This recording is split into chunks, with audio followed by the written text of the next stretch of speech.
Hi, I'm Amanda Clark. I'm an advanced accredited practicing dietitian, and I'm the creator of the Portion Perfection system for weight management and for post-bariatric surgery. I want to spread the word about a problem with vitamin overdose that I'm seeing quite commonly amongst my clients. And the problem is vitamin B6. Vitamin B6 is a water-soluble vitamin, and it's involved in nerve and immune function, in healthy red blood cell production, metabolism of food into energy, and also mental function. You find B6 in cereals, eggs, and legumes. It's often used for heart health, for morning sickness, and for PMT. Consuming vitamin B6 through food, even in excessive amounts, appears to be quite safe. And it's safe in supplements in appropriate doses. But too much is very bad. Typical symptoms of B6 toxicity include lack of muscle control or coordination, painful skin lesions, nausea, heartburn, sensitivity, lightness, numbness, and reduced ability to sense pain or extreme temperatures. The most prominent symptom or diagnosis that comes from B6 toxicity is peripheral neuropathy. And in fact, it can result from B6 deficiency as well as from B6 toxicity.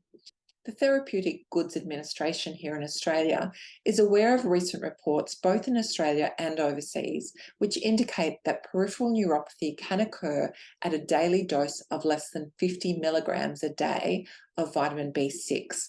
Now, the recommended daily intake for vitamin B6 is somewhere around the 1.5 milligrams.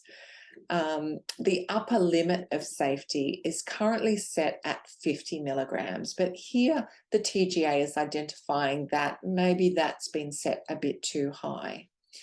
It's very common for vitamin B6 to be added to some other supplements. Specifically, you might find it in iron supplements. You might find it in supplements aimed at improving energy. And so sometimes it's a problem when there's supplements that are describing an outcome rather than an ingredient, because you may not be aware of what those ingredients are. Magnesium is another one where often there's quite high doses of vitamin B6 added. I commonly see this at the 50 milligram level, and 50 milligrams is that upper limit. In 2020, the TGA said it was reviewing the problem, and they've subsequently specified a product containing more than 10 milligrams of B6 must be accompanied by a warning label. So I welcome that introduction, but I'm also very aware that people often don't read warnings, but they trust that something that they're buying off the shelf is quite safe. A friend of mine, Jan Johnson, has experienced peripheral neuropathy from overdosing on vitamin B6. I spoke to her about her experiences. So, Jan, can you tell me how you came to be aware of the problem of peripheral neuropathy? There was tingling in my feet. How long had there been tingling in your feet? Oh, it was on. I didn't measure anything, but it happened in 2016.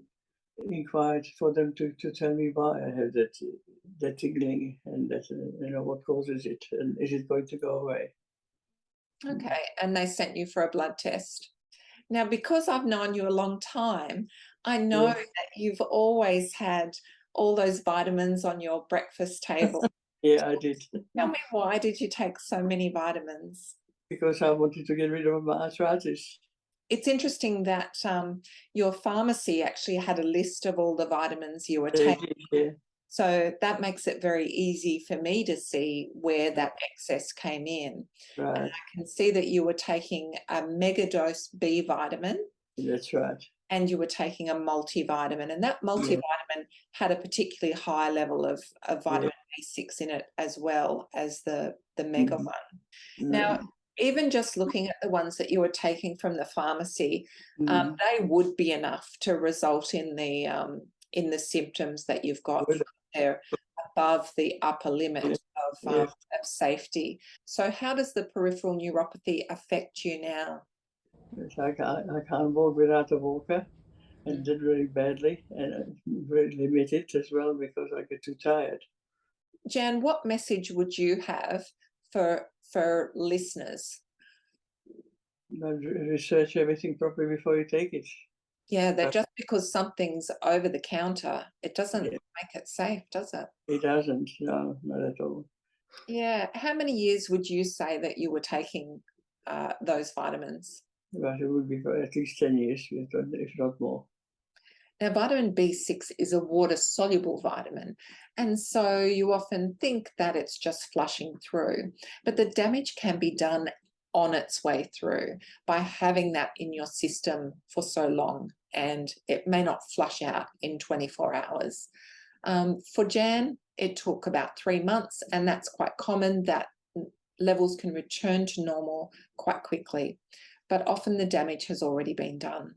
So I urge you to take a look in the vitamins on your shelf. Look specifically for vitamin B6, but there are other dangers to be had when you're taking multiple supplements. You can have them reviewed by an expert to look at the safety of the levels you're consuming. This is specifically a problem I'm starting to see in the bariatric surgery community.